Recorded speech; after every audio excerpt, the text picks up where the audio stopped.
Je passe à l'exercice qui suit. Écrire un programme C++ qui affiche le code ASCII des lettres et des chiffres sous la forme suivante. Tout d'abord, il faut vous rappeler de code ASCII, c'est que je suppose que vous avez fait la série numéro 1 et vous savez au moins la forme d'une table de code ASCII. On avait dit que c'est la table qui fait la correspondance entre les caractères. Qui dit les caractères, ça peut être des lettres, ça peut être des chiffres, d'accord? Et ça peut être aussi des symboles, et ça peut être ici des caractères de contrôle. Je parle de caractères de contrôle, c'est pas, il y a un espace, il y a une tabulation, il y a un retour à la ligne, il y a un retour chariot, etc. Donc, tous ces caractères, ou bien tout ce que vous voyez dans votre clavier, d'accord, ce sont des caractères ayant un code dans une table, d'accord, conventionnellement établi, et chaque caractère on lui fait correspondant son code binaire, je peux dire son code décimal et aussi son code hexadécimal. Bref, d'accord. Donc ici, pour comprendre en C++, je vais aller avec vous petit à petit. Tout d'abord, on avait dit, pour déclarer un caractère, on utilise le mot-clé char. D'accord? Et je mets par exemple une variable nommée C. Je mets dedans une constante, ça c'est très important pour moi. Toujours lorsque vous voulez utiliser une constante du caractère, il faut la mettre entre deux simples cotes. Puisqu'il y a double cote, hein, deux simples cotes. Toujours en algorithmique, je dis que ça ce sont des apostrophes anglais. D'accord? Je mets par exemple là. Attention, s'il vous plaît, il ne faut pas confondre entre. Ce C-là, ce n'est pas un caractère. Non. Ce C-là, c'est le nom d'une variable qui peut contenir, ou bien qui peut stocker, un caractère. D'accord? Ici, le C++, vous devez savoir comment on manipule ces caractères. C'est qu'on a dit, par exemple, le A, il a un code décimal qui est 65. Et donc, le C++ peut manipuler ce A-là comme 65. Ça, c'est le caractère, oui, mais ça, c'est son code décimal. Et on peut traiter, d'accord, ce A-là comme étant 65. D'accord? Bref, maintenant, si vous suivez avec moi, je vais déclarer un char.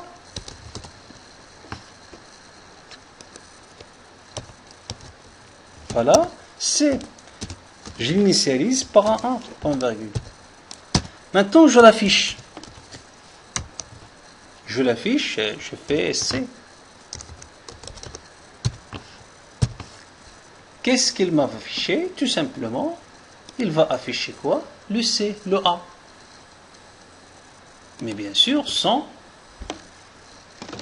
les simples codes. Maintenant, les simples codes, c'est pour dire au compilateur que ça, c'est un caractère. Donc, voilà l'affichage. Maintenant, est-ce que je peux afficher le même C, mais sous forme d'un 65? La réponse, oui. C'est tout simplement de faire une conversion. Je vais faire une conversion. Donc, ici, je fais ici un espace, par exemple, et je fais le C, simplement. Donc, jusqu'à maintenant, il n'y a pas de problème. Je dois fermer les double cotes. Ici, il n'y a pas de problème. C'est. Mais lorsque je le veux afficher en entier, je dois faire ce qu'on appelle une conversion explicite. Vous vous rappelez la conversion explicite? C'est que vous avez un type et vous voulez convertir le type de ce variable en un autre type. D'accord? Bref. Maintenant, vous allez remarquer quoi? Tout simplement, vous allez remarquer que On a A, on a 65. Bref. Maintenant, nous, on veut afficher le caractère, on veut afficher son code décimal, et on veut afficher son code hexadécimal. Vous voyez dans l'exercice, le caractère c'est A, le code c'est 65, mais on veut aussi le code hexa. Pour afficher un caractère en code hexa, pareil, je vais faire la même chose ici, excusez-moi. Je vais faire un espace, voilà, je fais le C ici. Je le convertis en init. Voilà. Ici, maintenant, C++, si vous voulez afficher un entier en hexadécimal, d'accord, vous devez fixer ce qu'on appelle un format d'affichage. Ça veut dire pour dire que affiche-moi cet entier. Maintenant, c'est un entier, comme je viens de montrer ici. Mais pour dire affiche-moi ce code décimal en code hexa, il faut le précéder par le chevrons. C'est comme je le dis maintenant, affiche-moi cet entier-là, d'accord, se forme d'un hexadécimal. Maintenant, vous allez remarquer qu'est-ce que va-t-il se passer. Donc, j'exécute, je compile plutôt, après, j'exécute. Qu'est-ce que vous remarquez? Il y a A, c'est le caractère, il y a son code décimal, c'est 65, il y a son code hexadécimal, c'est 41. Donc, pour afficher un entier en général, en hexadécimal, en format, ça s'appelle le format d'affichage, d'accord? Ou bien pour afficher un entier en code décimal, il faut fixer ce format-là. Maintenant, je ne veux pas afficher que A, je veux une liste. Est-ce que je veux répéter ça? C'est pas combien de lettres que j'ai, majuscules et minuscules. Non, c'est pas le cas. C'est qu'en C++, on peut parcourir tous les caractères de la table de Kudaski par une boucle. Je fais un while en C++, il n'y a pas de problème. J'utilise mon caractère C. Je fais tant que C n'est pas arrivé à Z, c'est Z majuscule, d'accord? Tu m'affiches ça. Tout simplement. Ah monsieur, est-ce que ça c'est possible? Ah ben oui. Maintenant le C++, peut-être elle travaille avec les codes décimales, puisque si c'est A a une valeur de 65, il sait que 66 c'est pour B, 66 pour C, etc. Il n'y a pas de problème. Mais ici, excusez-moi, au bien de faire comme ça, j'incrémente après, d'accord? Ou bien de faire comme ça, simplement. Je mets les accolades, puisque j'aurai deux instructions, c'est pareil, donc je mets cette instruction d'affichage, et puis l'incrémentation de C. Ah, monsieur C, c'est un caractère, tu l'incrémentes. Oui, c'est compréhensible en C++, que ça, c'est, il va passer au caractère suivant, il va passer au caractère suivant sans aucun problème. Maintenant, j'exécute, je compile, je fais la compilation d'abord, mais toujours, je signale que vous pouvez compiler et exécuter en même temps. Vous voyez? Regardez maintenant avec moi. Le A s'est affiché 65, 41, mais le B affiche 42, 42. Ça, c'est un problème pour moi. Ah, pourquoi? Parce qu'il m'affiche tous les caractères en hexadécimal. Regardez, 5A, 5A. 59, 59, 59, 58, 58. Il n'y a pas de différence. Regardez ici. Ah non, 65, 66, etc. Dans les lettres A. Ici, 42. Je déduis quoi? Je déduis que il y a un problème dans mon programme. Quel est ce problème? C'est que tout simplement, lorsqu'on met le format X dans l'affichage, tout entier rencontré maintenant, ou bien tout entier qui va être affiché, il va être affiché en format hexadécimal. Pourquoi? Parce que je peux faire même ici, comme ça. C'est out au début, peut-être au début, même ici. Même ici, je peux faire comme ça. Si je veux afficher tous les nombres en hexadécimal, je peux faire comme ça. Et je supprime celle-là et tous les nombres seront affichés en hexadécimal. Je peux supprimer celle-là maintenant. Et donc tout entier rencontré, il va être affiché en hexadécimal. Ça c'est le format seulement. C'est comme, au lieu d'afficher celui-là de sa forme, ou bien de ce code en code décimal, affichez-le en code hexa. Maintenant, il y a un autre astuce, c'est que au lieu de faire ça, ici, je laisse X ici, il y a un autre format ici, qui dit, ben voilà, ici, je lui dis, une fois tu rencontres un entier, tu l'affiches en format décimal. Ça existe en C++. Ça veut dire maintenant, tout nombre rencontré, il va t'afficher en décimal. Mais une fois on rencontre le hexa, on lui dit, bah voilà, tu l'affiches en hexa. Ça veut dire que celui-là va être affiché en code décimal, et celui-là va être affiché en code hexadécimal simplement. J'exécute pour voir le résultat. Et maintenant, le problème est résolu. Voilà. 65, 66, 67, vous voyez que c'est différent des hexas. D'accord. Ça, c'est pour afficher les comment dirais-je, je peux vous dire que vous pouvez supprimer celle-là et faire un plus plus ici. J'exécute, pas d'erreur. Je compile. Ici, vous pouvez remarquer que, puisqu'ici, qu'est-ce qui se passe? C, il va tester avec C, est-ce que c'est inférieur? Oui, mais après, il va l'incrémenter. Si je veux commencer de A, je peux faire un moins 1. C'est juste pour apprendre. Pour commencer de A, je lui dis, pourquoi? Parce que je fais une incrémentation ici. Il faut comprendre tout. C'est de la programmation. Maintenant, je fais une opération ici. Maintenant, il comprend que tout c'est un entier. D'accord.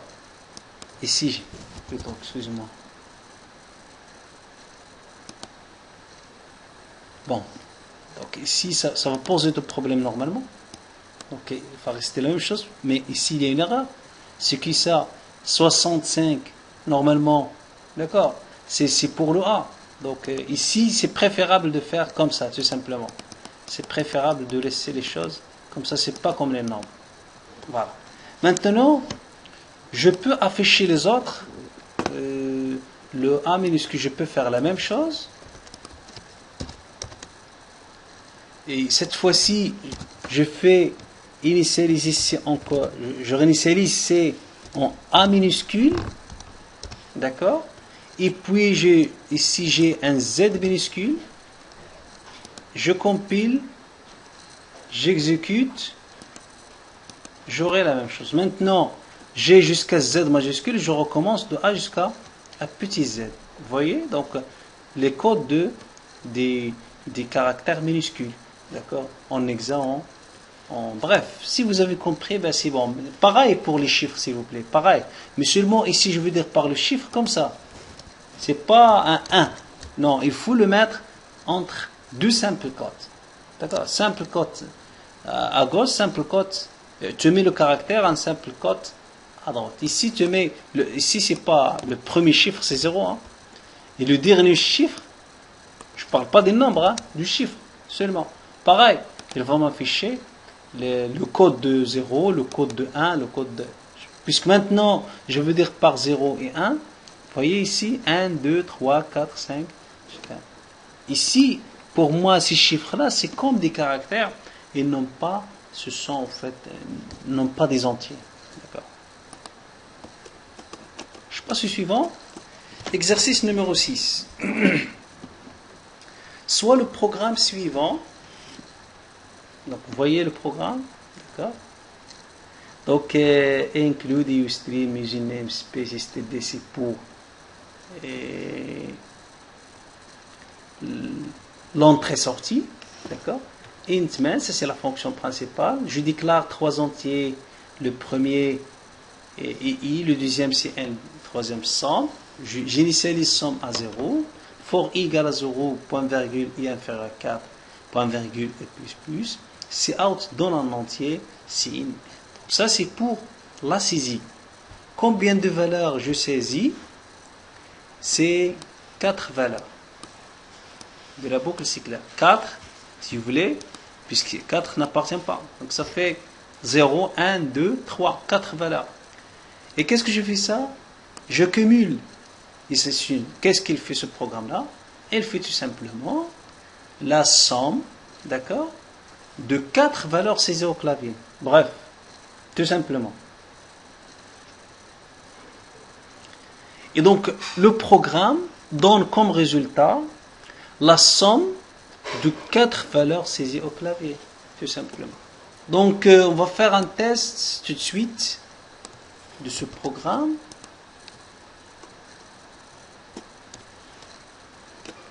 C'est parce que j'ai fait la copie du tout, oui.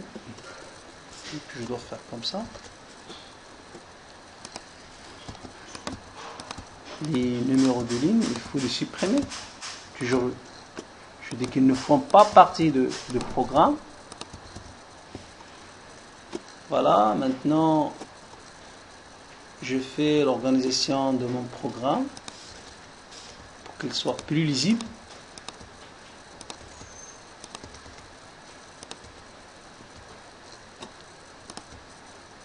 Voilà. Donc, je compile et j'exécute. Voilà, donne un entier. Je peux l'améliorer. 3, 5, 7, 8. Voilà, c'est 23. Je peux l'améliorer, donner un entier. Par exemple, je sais pas, quelque chose comme ça. Et plus 1. Pourquoi plus 1? Parce que j'ai commencé de 0. Au lieu d'afficher, donner l'entier 0, je vais afficher, donner l'entier 1. D'accord, donc je compile et j'exécute. Vous voyez, donc donner l'entier 1, c'est 2, donner l'entier c'est 6, c'est 3. Quel est le problème ici?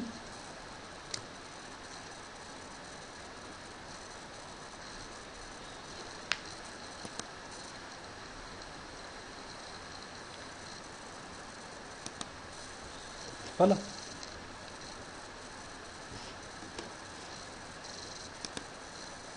Il y a un problème.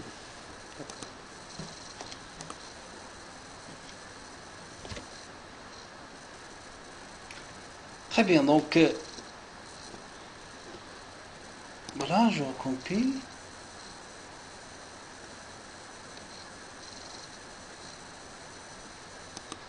Perdons le temps, donc réécrire le programme. On utilise la boucle while et do while, s'il vous plaît. Maintenant, vous devez être capable de passer de la boucle for à la boucle while, de la boucle while à la boucle for.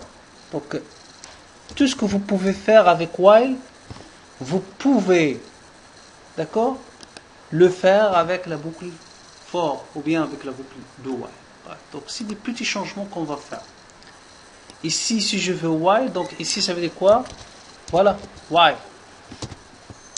While quoi? While i est inférieur à 4, strictement. Mais ici, il y a quelque chose qui va être ajouté. Ici, c'est un i égale à 0. Je dois initialiser le i et je dois incrémenter mon i. Bref, tout simplement. Donc, vous voyez que c'est pas difficile.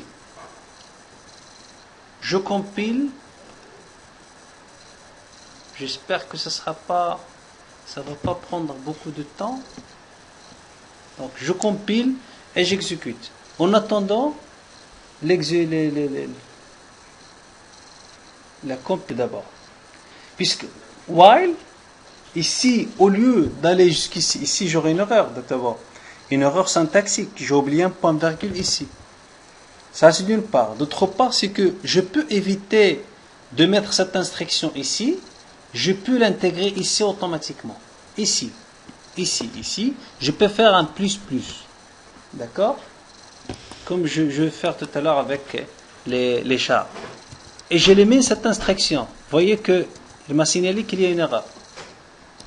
Et au lieu de faire ici le i plus 1, je vais faire seulement un i. Pourquoi ça? Ça, c'est une expression. Et donc, ici, c'est une post-incrémentation de i. Qu'est-ce qu'il va faire le compilateur? Il va tout d'abord évaluer la condition avec i. Est-ce que i inférieur à 4? Et après, il va incrémenter le i. Ça veut dire, i contient 0, je vais le tester avec 4.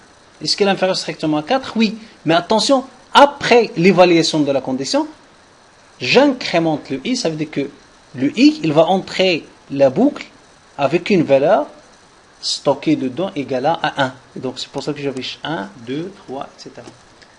Et ici, je gagne une ligne d'instruction.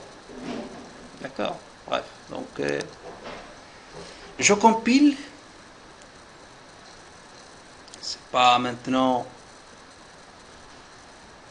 J'ai une erreur des droits d'accès que je dois le résoudre comme ça pour ne pas perdre de temps. Voilà. Suivant. Excusez-moi de faire TP2.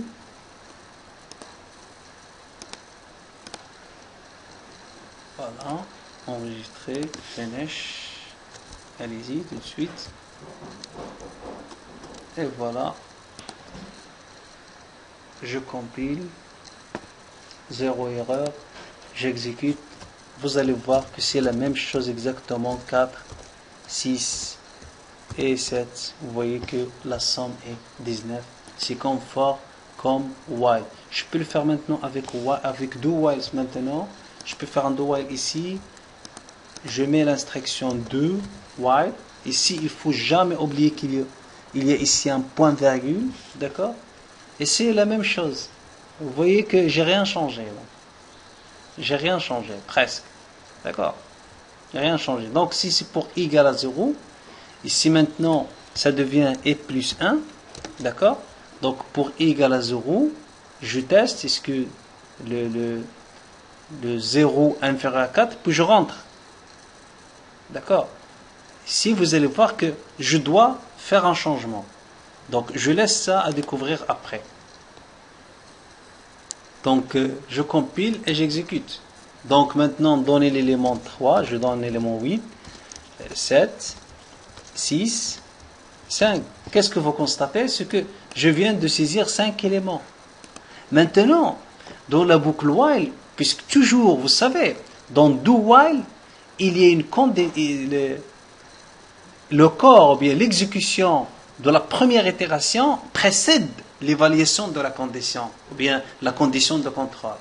D'accord? Ça veut dire que l'itération est évaluée avant la condition de contrôle. Et donc ici, qu'est-ce que je dois faire? Ou bien de faire ici le et plus point virgule, ou bien de faire l'incrémentation, la pré-incrémentation. Ça veut dire, une fois que tu exécutes, je considère que tu as déjà exécuté ça. Donc le i doit prendre 1 et non pas 0. D'accord? Ou bien de le faire tout court ici, tu mets et plus, tu as le choix. D'accord? Donc j'exécute, ou je compile plutôt, et puis je vais exécuter. Vous allez voir que maintenant c'est exactement 4 valeurs que j'ai le droit de saisir. Voilà, la somme est 21. Donc, voilà. Je passe maintenant à l'exercice numéro 8, puisque ça ressemble à celui de tout à l'heure. Écrivez un programme qui lit un nombre entier au clavier et qui affiche leur somme, leur produit et leur moyenne. Choisissez un type approprié pour les valeurs affichées. Donc c'est la même chose, seulement dans l'exercice de tout à l'heure, il y a 4 valeurs. Maintenant, on aura n valeurs. D'accord? Bref, donc c'est exactement la même chose. Donc je veux garder le même programme, seulement je vais respecter l'exercice qui dit qu'on a n valeurs qui va être saisies. Je veux calculer, je suppose que ça c'est la somme. Je veux calculer la moyenne, mais avant la moyenne, je veux calculer le produit. Mais ici, le produit, j'ai une remarque. Concernant le produit, j'ai une remarque. Imaginez que vous voulez par exemple, faire la multiplication de 1000 entiers. Positif, négatif, c'est là. Vous voyez que, en fait, le nombre est très grand. Ça veut dire, sur seulement 1000 valeurs, je peux imaginer que ce nombre-là, c'est 10. 10, donc c'est 10 000. C'est un nombre un peu grand. Donc, qu'est-ce qu'il faut faire? Normalement, il faut que la variable produit le déclarer avec un type qui est codé sur une taille assez large, soi-disant. Donc, est-ce qu'il y a un nombre un peu, ou bien un type qui est codé sur une taille plus large? Oui, on peut choisir le long. C'est préférable. Je préfère aussi même le nouveau type définant C++ qui est un double langue, comme ça, qui est codé sur 8 octets. Et donc ici, ça veut dire qu'on peut aller de 0 jusqu'à 2 à la puissance 64, moins 1, c'est important. C'est 8 fois 8, donc 8 octets fois 8, donc c'est 2 à la puissance 64, donc c'est important. Donc cette remarque est très importante pour moi. Aussi, je veux déclarer la moyenne du type double. D'accord? Moyenne. Donc je préfère d'initialiser somme à 0, puisque rappelez-vous que l'élément neutre, je veux faire la cumulation, et donc l'élément neutre dans le produit c'est 1, et je préfère d'initialiser la moyenne en 0, bien sûr, sachant que c'est un double. Et donc ici, qu'est-ce que je dois faire? Quel est le nouveau ici? C'est que je dois demander le nombre d'éléments, le nombre d'entiers à saisir. D'accord. Premièrement, je dois donner ou bien introduire le nombre d'entiers à saisir. Voilà.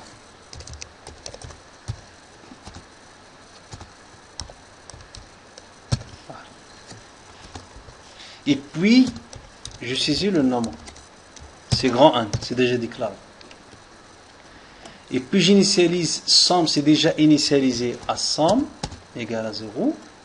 Et puis dans l'intitulé, c'est la même chose, exactement. Seulement ici, je peux choisir l'entier. L'entier à saisir. Voilà. Donc ici, c'est somme. J'espère que vous avez compris cette écriture. Qu'est-ce qu'elle veut dire? Ça, c'est somme. Est équivalent à quoi? Est équivalent à somme, reçoit somme plus n. Donc, pareil pour produit. Produit, pareil, c'est étoile, ou bien je peux l'écrire égal à produit, étoile, l'entier. Ici, je dois changer ça avec l'entier.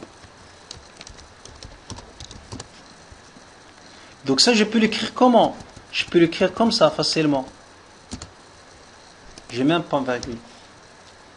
Je dois déclarer l'entier, bien sûr.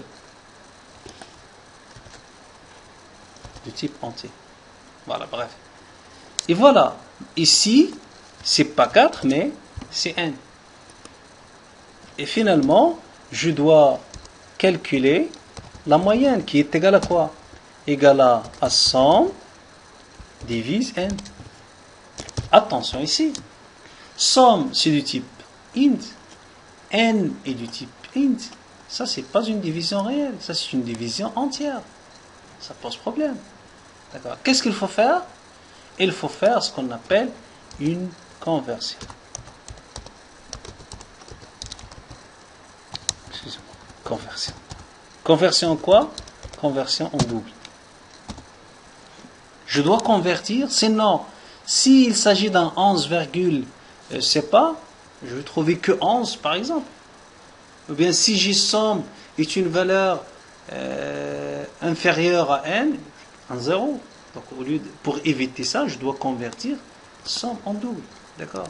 Ici, j'ajoute une condition, bien sûr. If, ça c'est if n, pour ne pas avoir une erreur d'exécution, la division par 0. Qu'est-ce que ça veut dire, monsieur, if n? J'ai pas compris. If n, pour moi, veut dire tout simplement if n égale à 0. If n est différent de 0. Bref. D'accord? Donc, ou bien tu écris if n, point d'exclamation égale 0. Ça veut dire différent, ou bien tu le mets comme ça tout court. D'accord? Et maintenant, j'affiche. Je fais l'affichage. Ça, c'est 100. D'accord? Ça, c'est le produit.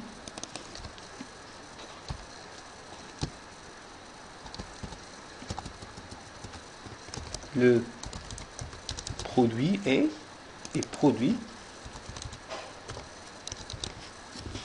Et finalement, ça, c'est la moyenne.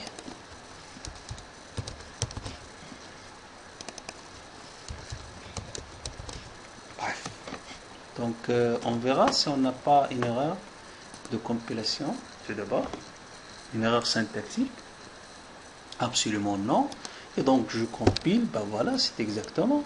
Donnez le nombre d'entiers à saisir, si c'est une quotient.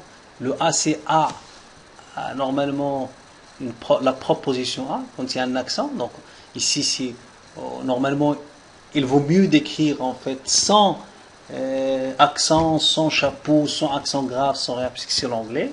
Le nombre d'éléments, je suppose que c'est pas C4. Donc, l'élément 1, c'est 4, 7, 8, 9, et voilà. La somme est le produit. Et regardez, seulement 4 valeurs. Et je viens de saisir seulement les chiffres, non pas même les nombres. Et j'ai 2006. Donc là, il faut normalement que la variable qui va stocker le résultat de produit de ces éléments, il faut qu'il soit, qu'il soit grand. Assez grand, soi-disant. Donc la moyenne est 7. D'accord? Voilà. Ça, c'est entier. Je passe maintenant à l'exercice numéro 9. Je crois, je vais arrêter à ce niveau-là. L'exercice numéro 9. Écrire un programme C++ qui définit un nombre magique, un nombre secret. Il lit des entiers à l'entrée jusqu'à ce que l'utilisateur trouve son nombre, en lui indiquant à chaque fois s'il est en dessus ou au-dessous du nombre magique. Et ce programme, c'est comme un jeu. Comment ça, c'est un jeu? Donc, on va stocker un nombre aléatoirement. Je suppose que c'est un 10, aléatoirement, oui.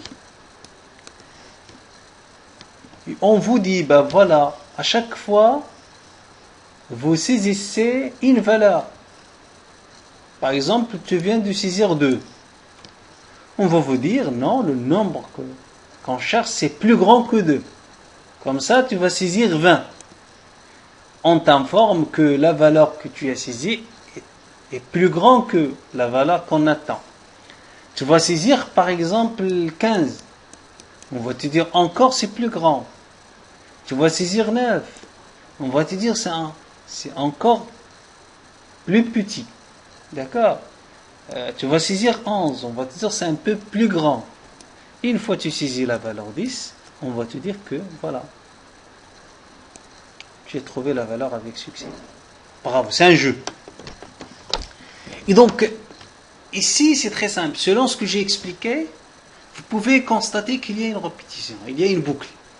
D'accord? Il y a une boucle. En plus que la boucle, vous avez deux valeurs. Une valeur qui est stockée à part, c'est la valeur secrète. D'accord? Il doit faire comme ça. Et une autre valeur qui est une valeur saisie. D'accord? Et donc, ici, à chaque fois tu vas saisir, et nous, on va comparer la valeur saisie, la valeur secrète avec la valeur qui est saisie. Donc, le programme, vous allez le comprendre, c'est très simple. Donc, ici, voilà, un do while, j'aurais besoin. Et voilà. Donc ici, je déclare quoi? Je déclare une valeur entière, par exemple, valeur Je mets dedans 123, je sais pas, point virgule, valeur secret. Une autre valeur qui est valeur saisie, point virgule. Et on reprend. Maintenant, ici, do while, je vais te dire d'abord, allez, tu saisis une valeur. C'est out. Donner une valeur.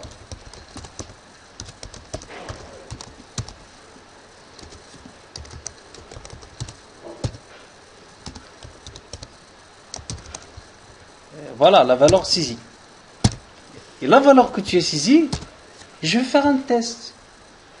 D'accord? Si cette valeur saisie, d'accord, si VS est supérieur à V secret, d'accord? Si il est grand, je t'affiche un message.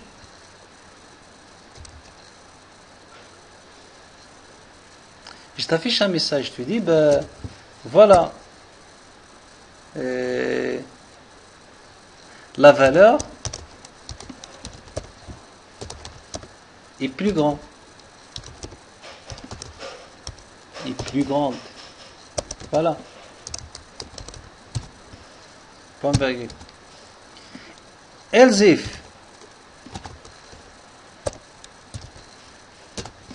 VS inférieur à la valeur secrète.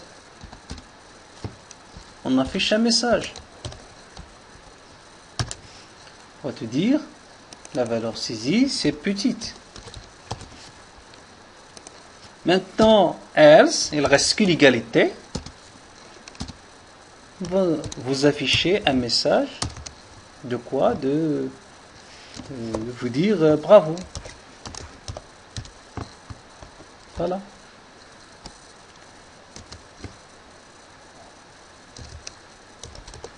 Pourquoi? Parce que, qu'est-ce qu'il reste ici? Vous voyez que VS supérieur, VS inférieur, le cas contraire, c'est l'égalité. Ça veut dire que vous avez réussi à trouver la valeur. D'accord? Mais ici, attention, une fois que tu as trouvé la valeur, je dois bloquer la boucle. D'abord, la boucle, elle doit aller jusqu'à quoi? Tant que la valeur saisie est différente de V secret. Voilà. Maintenant, si tu as trouvé la valeur, on va sortir automatiquement de la boucle. D'accord? Mais tant que la valeur saisie est différente de, tu rentres à la boucle. Tu reprends la boucle. Bref. Donc on va essayer.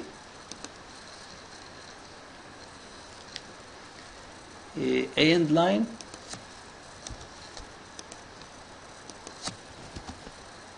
Voilà.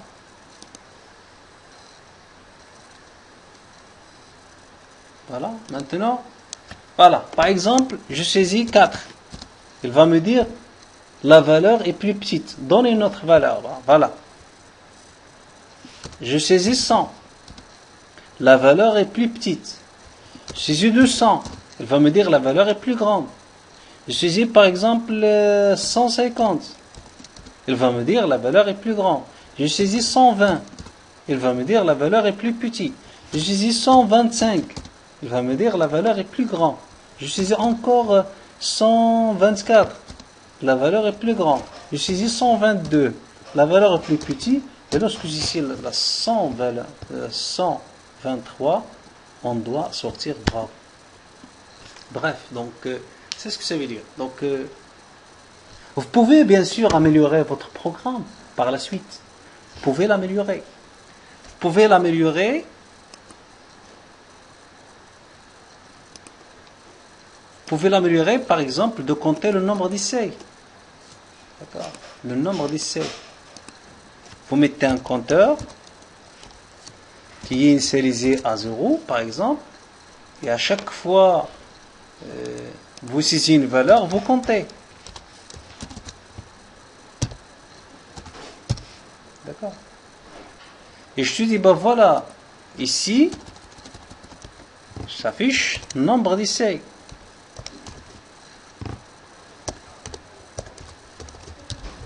Nombre d'essais, donc je Je vais t'afficher, c'est pas, compteur. D'accord.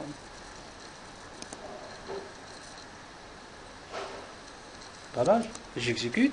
Tu donnes une valeur, par exemple ça, par exemple ça, 100. Voilà. Et si on a fait 123, si on saisit 123, le nombre d'essais c'est 4. Donc 1, 2, 3, 4. 4 essais, j'ai trouvé la bonne valeur. C'est important. Vous pouvez, je dis, améliorer votre programme en choisissant la valeur secrète aléatoirement.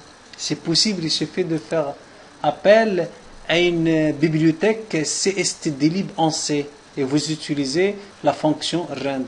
Donc vous pouvez l'améliorer pour que cette valeur soit une valeur pseudo-aléatoirement choisie.